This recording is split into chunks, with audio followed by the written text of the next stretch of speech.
सांगली जिल्ह्यात सत्तेचा माज असलेला एक नेता निर्माण झाला होता. जनतेनं सत्ता काढून घेतल्यानंतर ते वैफल्यग्रस्त झालेत. काहीतरी करून पुन्हा सत्ता काबीज करायची या भावनेनं ते आता आमदारकी लढतात. येथील पराभवानंतर कदाचित तासगावची नगर परिषद देखील लढतील. 16 वर्ष आमदार, 2 वेळा खासदार, पण सत्तेत राहून सुद्धा जनतेच्या अपेक्षा पूर्ण करू शकले नाहीत. दुसऱ्याने केलेल्या कामावर स्वतःला नाव जोडायची वेळ येते. त्यामुळे संजय काका पाटील सत्तेसाठी विधानसभा लढतायत. संजय काका पाटील यांचा रोहित पाटील यांच्या विरोधात खूप मोठ्या फरकानं पराभव होणार आहे.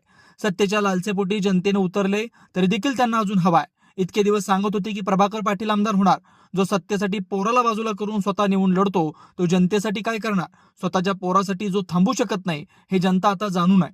रोहित पाटील हे आमच्यासाठी राबलेत, आता आमच्यावर पैरा फेडण्याची वेळ आली. आमचं दादा आता रोहित पाटलांसाठी राबणार. कोणत्या अडचणीमुळे अजितराव घोरपडे यांनी संजय काका पाटील यांना पाठिंबा दिला हे माहिती नाही, पण मी अजितराव घोरपडे यांना विनंती करणार आहे की ज्या भूताला काढण्यासाठी आपण एकत्र आलो त्या भूताला पुन्हा डोकं वर आणू देऊ नका, असं मी त्यांना सांगितलंय. पण अजितराव घोरपडे यांनी कोणत्या दबावामुळे त्यांनी हा निर्णय घेतलाय माहिती नाही, पण अजितराव घोरपडे यांचे कार्यकर्ते तरुण उमेदवारांच्या पाठीशी आहेत.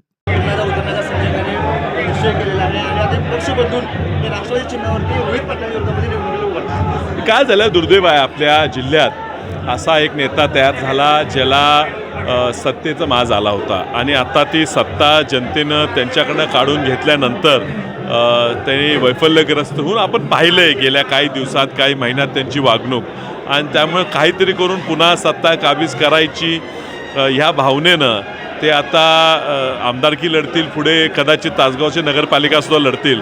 काय झालं, एकदा लोकांनी ठरवलं की आपण एका व्यक्तीच्या स्वभावाला कंटाळलेलो आहे. 16 वर्ष आमदार, खासदार, त्याच्या आधी 5 वर्ष महामंडळ, 20-21 वर्ष आपण सत्तेत राहून सुद्धा जनतेच्या आशा अपेक्षा पूर्ण करू शकलेला नाही. दुसऱ्यांनी केलेल्या कामांवर तुम्हाला स्वतःचं नाव जोडायची गरज वाटते.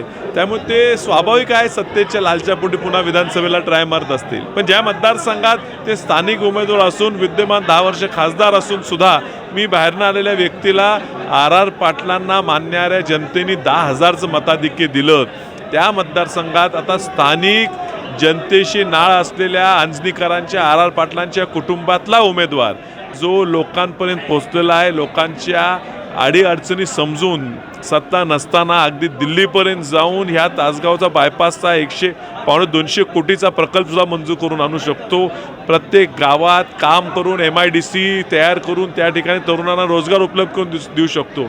अशा तरुणाच्या विरोधात ह्यांचा खूप मोठ्या फरकाने पराभव होणार आहे. कदाचित म्हण आहे विनाशकाले विपरीत बुद्धी, हो हा त्यातलाच प्रकार आहे.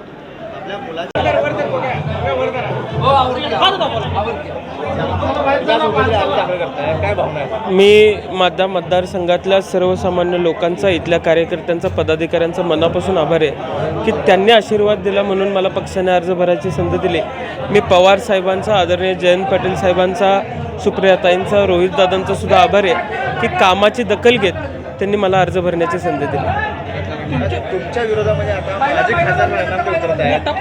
हे एवढा मोठा तगडा माणूस तुमच्या एका मुलासोबत होतं काय? तुम्ही एका मध्ये बोलला होता की मोठा पहलवान असू दे किंवा छोटा पहलवान. मी माझ्या मतदारसंघात काम केलेलं आहे, वेगवेगळ्या योजना राबवलेल्या आहेत, अनेक लोकांना लाभ दिलेला आहे, आणि असं असताना माझ्या मतदारसंघातल्या सतसत विवेकबुद्धीवरती मला विश्वास आहे की ते माझी रेस मोठी करतील. आणि वेळी राष्ट्रवादीच्या अजित पवार गटामध्ये प्रवेश केलेला आहे, नेमका तर तुम्ही काय म्हणाल? मला काही म्हणायची आवश्यकता नाही आहे. जे काय करायचं आहे ते लोक करून दाखवतील.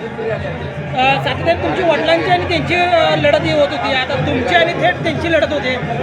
नेमका या लढतीकडे कसं बघायचं? स्वार्थासाठी अनेक वेळेला त्यांनी गट बदललेला आहे, पक्ष बदललेला आहे. लोकहित बाजूला ठेवून आत्तापर्यंत त्यांनी राजकीय कारकीर्द त्यांची बजावलेली आहे. त्यामुळे लोक हे सगळं जाणून आहेत.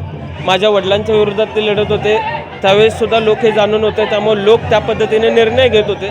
आता सुद्धा लोक जाणून आहेत आणि लोक त्या पद्धतीने निर्णय घेतील. शेवटचा प्रश्न, घोरपडेंनी अचानक संजय काकांच्या पाठीशी उभा राहण्याचा जाहीर केलेला आहे. आता कदाचित का सगळ्यांना एकत्र यावंसं वाटलं असेल हे मला माहीत नाही, पण तसं असेल तर माझी मतदारसंघातली माणसं मला तारतील हा विश्वास मला.